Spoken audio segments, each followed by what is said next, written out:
Hello everyone, I'm Patrick Parker, the Associate Artistic Director here at Paper Mill, pinch hitting today for Mark Hobie, and I am very pleased to welcome the director of our production of The Wanderer, Kenneth Ferrone. Thank you for having me. Welcome, Kenneth. Thank you. So nice to be here. This is a world premiere, so I want to talk a little bit about the history and your history with the project.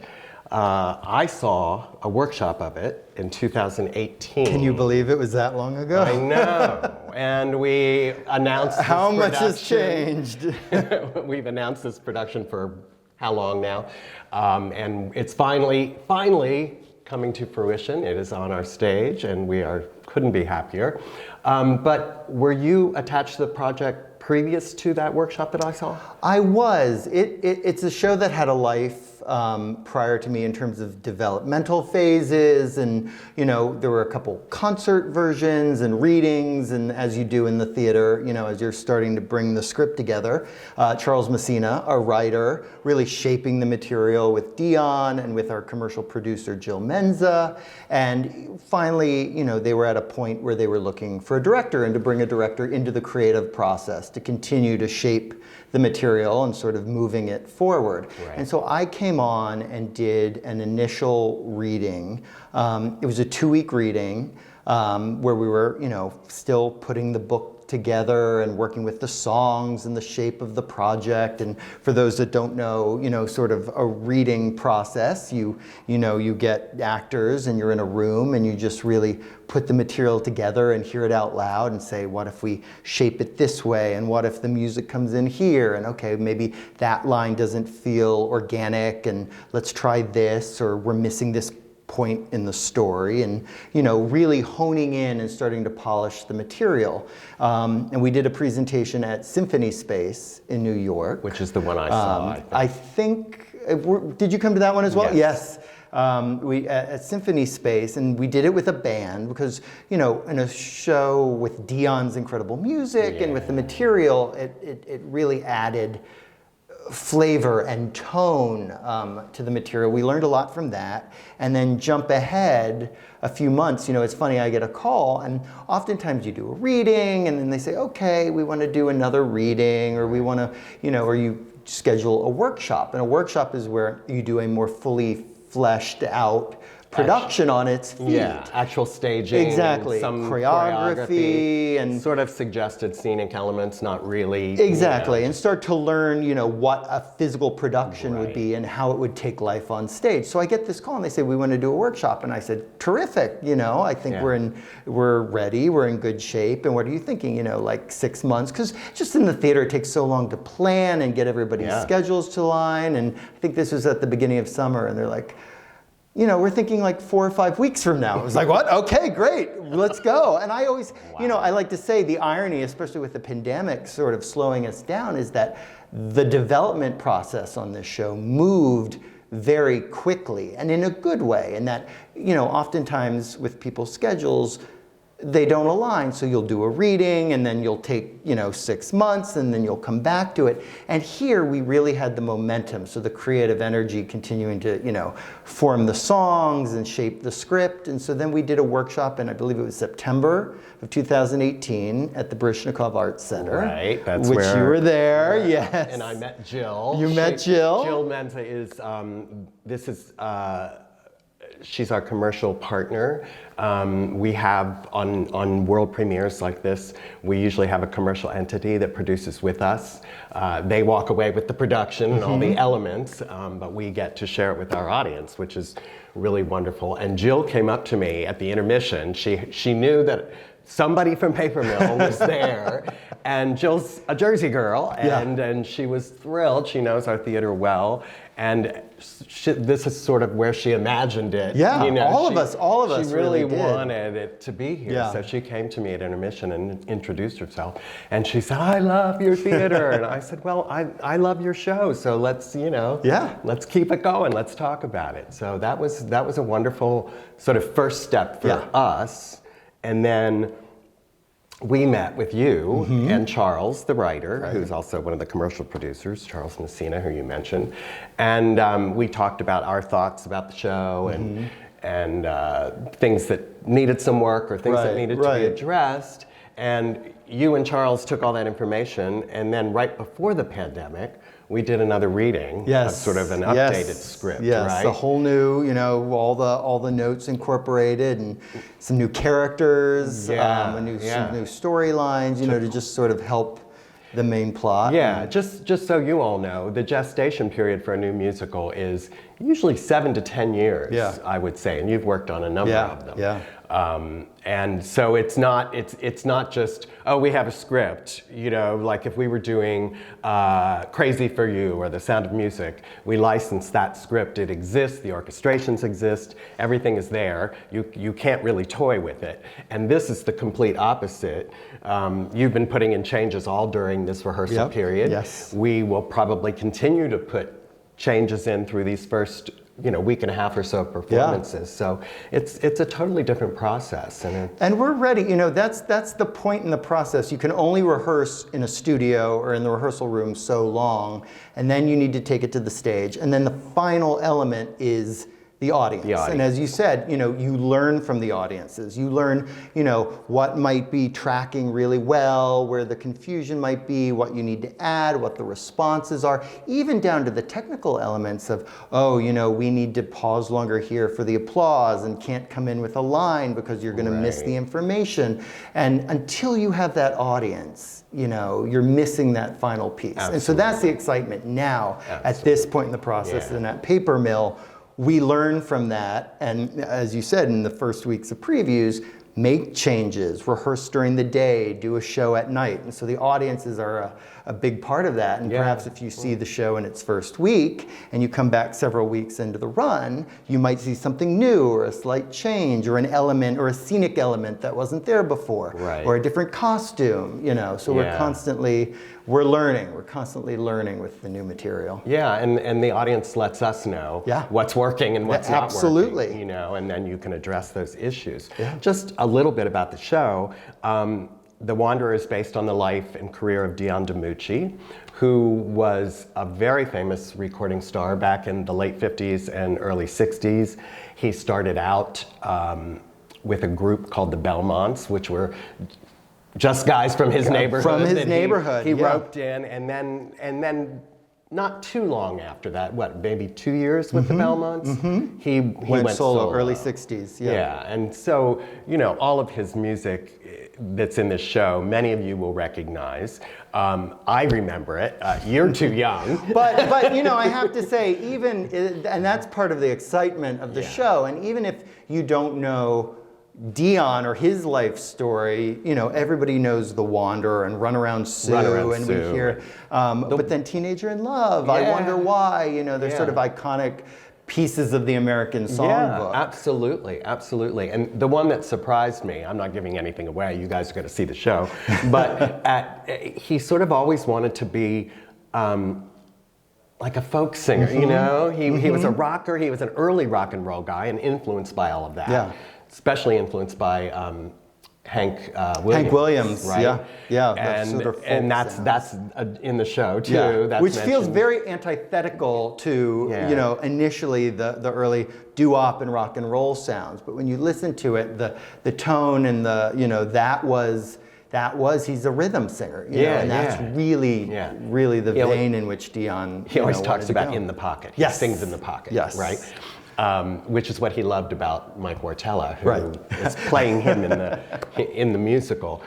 So Dion was very successful very quickly. He was a household name, and a couple of things influenced his career. I started to say the song that I didn't know that was his, that I remember so well, was Abraham, Martin, and John, which is, was a beautiful, beautiful song. I'm sure most of you know it. And he premiered it on the Smothers Brothers show. Yep. And that's sort of where our story ends here. Dion, of course, has continued to record. He's still recording. He's still touring. People are always surprised. They cannot believe, and especially just in the recent months over the pandemic, he released 2 albums, which went to the top of the charts, blues albums. Wow. He's just like a painter. He's almost like Picasso. He's had so many periods in his career, and you can see how his life is reflected in that, but also how each sort of style built on the other, and how it lent itself, to the specificity of the sound and the lyrics and the storytelling, because he as a musician is also a storyteller, just like we, theater artists are also storytellers. Absolutely, absolutely. Yeah, he's a pretty terrific guy. He's been here. He's been in all 3 rehearsals. Oh yes. After all, it is his life, and a couple of things figure very prominently in this story that we should talk about, and he's very open about it. The first thing is that he had a terrible problem with addiction, with drugs, and a lot of people would try to put that aside and hide it and all of that, and he's sort of the opposite. He wants people to understand what a struggle it was, and how he worked so hard to get rid of it, and he did. Well, I like to say The Wanderer is a success story at heart. And it's not just, especially in these catalog musical or a bio musical about a person, so often we fall into that pattern of, yes, of course, it's rise to fame, and he was a kid from the streets, from the tenement house in the Bronx, a working class neighborhood, and sort of his, you could really say, meteoric rise to fame. It happened very quickly, and with the Belmonts, which again were a gang. It was a street gang that his friends. And he was a kid. He really was a teenager. Yes, very much so. To have all that pressure. Yeah, 15, 16 years old, and recording this music, and they hit American Bandstand, and it was right at that period where Bandstand was going from a local syndicate to a nationwide broadcast. Wow. And so he just shot to fame in the US, and then very quickly overseas as well. So it's a success story in that vein, but very much more so it's a success story in terms of one battling their own demons. And you mentioned addiction, and it's not just about, to me, it's not just about getting clean, but it's about coming to terms with oneself. And everybody has struggles in their life. And I think that's the universality of our show in terms of resilience and recovery and community. Because ultimately, in our story, it's a community and the people around Dionne that lead to the pressures and the stigmas that drive him to use drugs and to turn to heroin and alcohol and drug use, which was very taboo. Again, we're talking late 50s here, late 1957, 58. Was hidden from public, was not something, it was something that was hidden. And ultimately, to be able to come to terms with oneself, it took a community and people around him, particularly one person who he loves to talk about, Susan Butterfield. Runaround Sue is... Who he will claim is not about Sue, and she has a counter argument to that, but you have to see the show to see why. So his wife, Susan. But a big influence in terms of, handling him and the way she was there to support, but also to get help for herself. And that's another thing in terms of a success story. And unfortunately, I understand not everybody is so lucky, but not just about one individual. It's about the people around an addict and how their lives are affected, and how to help oneself in that situation as well, whether you're a friend, a family member, a loved one, a colleague, everyone is affected in that situation. And so we really, in terms of tapping into that, I think it broadens our story. It gives weight to Dionne's story, and I think there's a universality there that all of us can connect with. Oh, absolutely. I'm sure, so many people deal with that in their own family or with their own friends. Just feelings of loneliness, and I just think it's so brave of him just to share all of that, and how it came down to his relationship with his family, and particularly Susan, who he married. And she was smart enough to get help herself being the wife of an addict, and then was able to support him through his journey of finally getting clean and moving on with his life without it, and still being an incredible musician and finding all of that out too, right? And then another major point in the story, which we also address, is the plane crash. So he was on tour with Buddy Holly, Ritchie Valens, and the Big Bopper. J.P. Richardson, yes. the Bopper. So Buddy Holly called him up and said, "We'd love for you to join us on this tour. We're going to do, go all across the country." On a bus in the dead of winter, February in the Midwest. Good idea, right? Yeah. But anyhow, they were going from town to town on this bus, and Buddy Holly they were all sort of sick of the bus, so Buddy had this idea to charter a plane to get him to the next stop. Yeah. But there were only 3 seats on the plane, and when Dionne found out how much it cost $36 for his share. But that was what his parents paid for rent for their apartment in the Bronx, and that's sort of how he equated it with, a great deal of money. And he was still very young at that time. We were a year or so into his fame, and he was blowing up, but he was still, very modest in that way, and he just couldn't see spending that kind of money, on just, instead of skipping the bus ride, Right. So he said, I'm going to ride the bus, and I'll be cold and I'll be miserable, but and I'm he gonna ride won the the coin toss. That's the piece we leave out of that. They tossed a coin to see, I guess Buddy and the Bopper were already on the plane, and they tossed the coin between Ritchie to see who and was Dionne, gonna go. and Dionne won to go on the plane.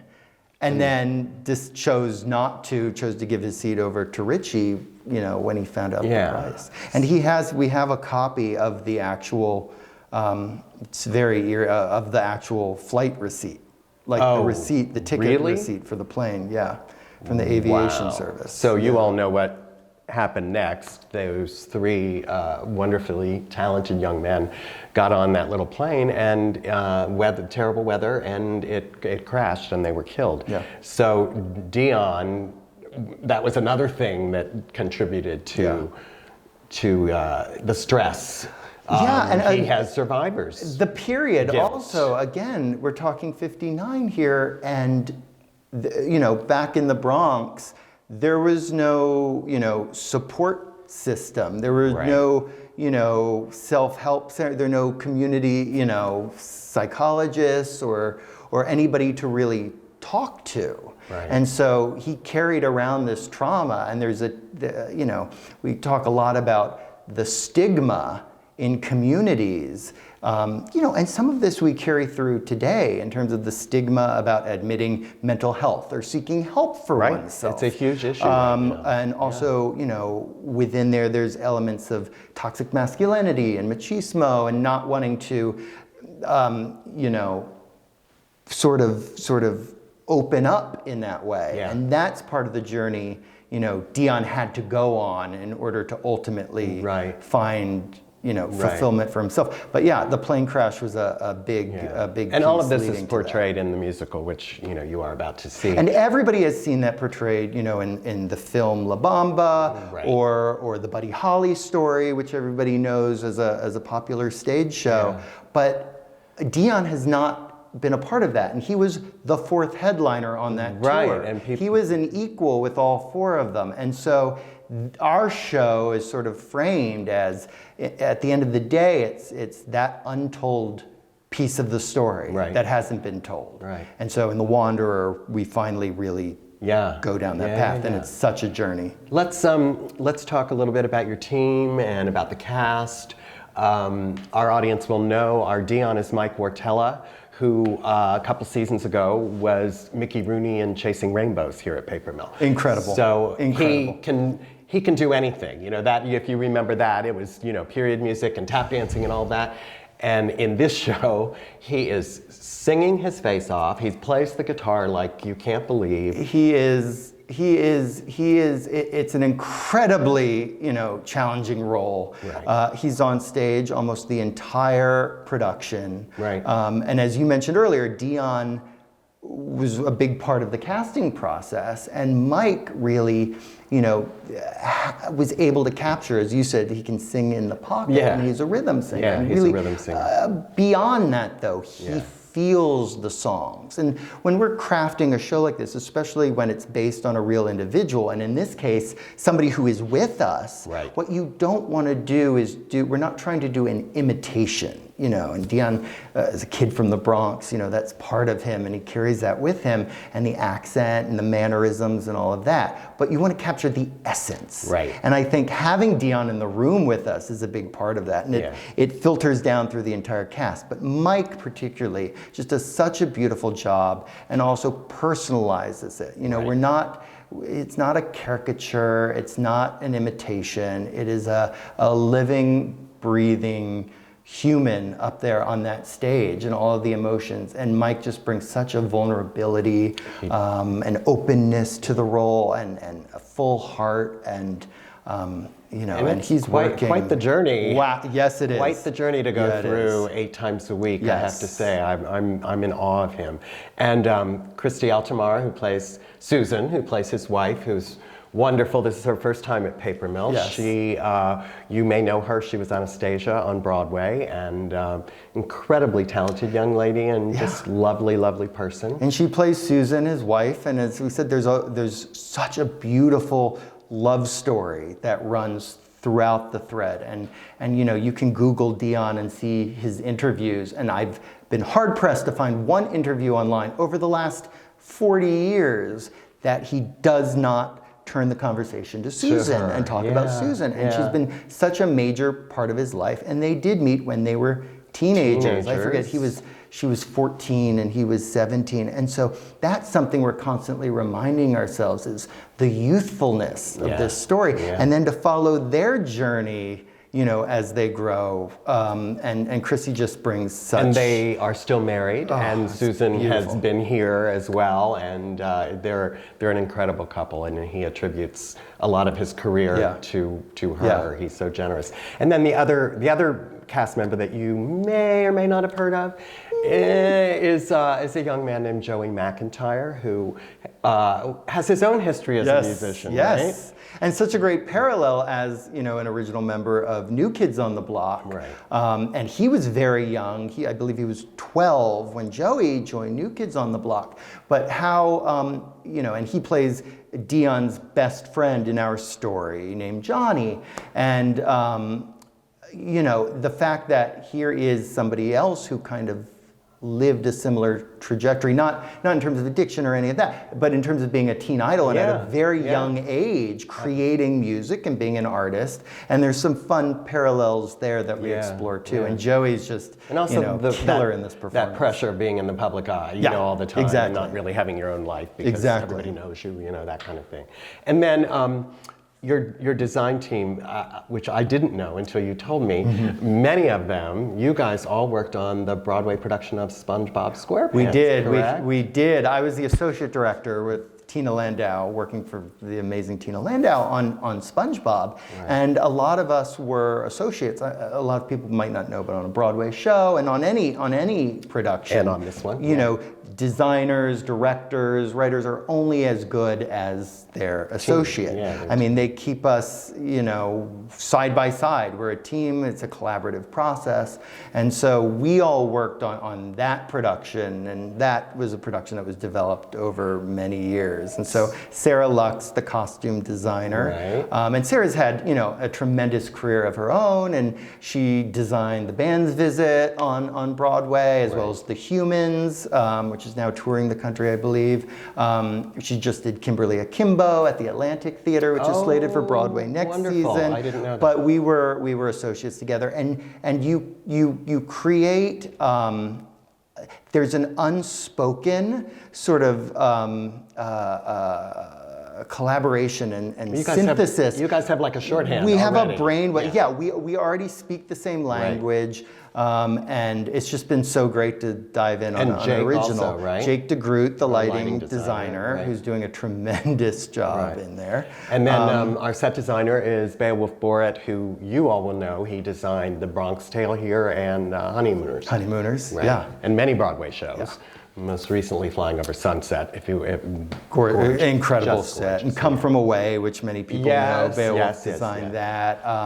Act One at Lincoln Center. And he's created such a playground for us to create our show on. And, you know, everyone will have to come see it to really see what this set does. But it's amazing. The idea of the Bronx being such a part of Dionne, and it just carries with us through the whole show. You know, from day one, we talked about the Bronx is always a presence in his journey and in his story, no matter where he goes. And Beowulf has perfectly captured that. It's great. In the set and in the physical life of the production. And then the last person, Sarah Oglibi, who is your choreographer. We have a song called Ride With You. I Want to Ride With You in the show, which is one of Dionne's later hits. And, you know, Sarah's my ride or die. She's a terrific energy. I've so enjoyed getting to know her. The physical life of the show. And, you know, and Dionne very openly will talk about as, you know, a young rock and roll artist. You know, now we're used to pop stars and there's all this production around them and dancers and all of that.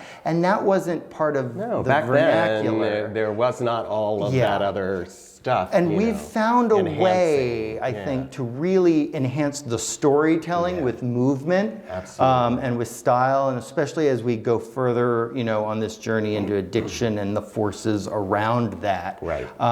While still being authentic to the way the performances would have been in the 50s, or, you know, in terms of with the mics and the band backing them and all of that. And so to capture that and not step on the authenticity of that. That's very important to us in the show. Writing a fine line. Yeah, it very much is. And Sarah's done such a beautiful job sort of threading that needle. And that comes with trial and error. And we started our conversation about the workshop process. And that was a big part of it, finding the physical vocabulary. Right. Well, Kenneth, thank you so much for making time for us. You're a little busy right now. A little busy, but it's good. We're about ready to open a show. All these years later, and you know, and we were delayed because of the pandemic, for those that don't know, but we were 2 weeks from rehearsal, I think. So, and you know, the beautiful thing is our cast, you know, we talked about some of our principals, but also our ensemble and all our supporting leads. You know, community, as I talked about earlier, is a thread in the show and a part of the plot, but it's also what we do in the theater. You know, we create a community on every show. Each show is their own family. And most of our cast that had been cast pre-pandemic has returned 2 years later now, and we're able to put the show together and be part of the paper mill community here. And it's really, really beautiful. And I can't think of a better show to sort of return to the stage with. We are thrilled. We are very thrilled and very fortunate that you all chose us too. You know, that's part of the community as well. And Paper Mill couldn't be more pleased to present The Wanderer. So we hope all of you will enjoy it. And thank you for joining us. And thank you. Thank you. Thank you, Patrick. See you soon. See you at the theater.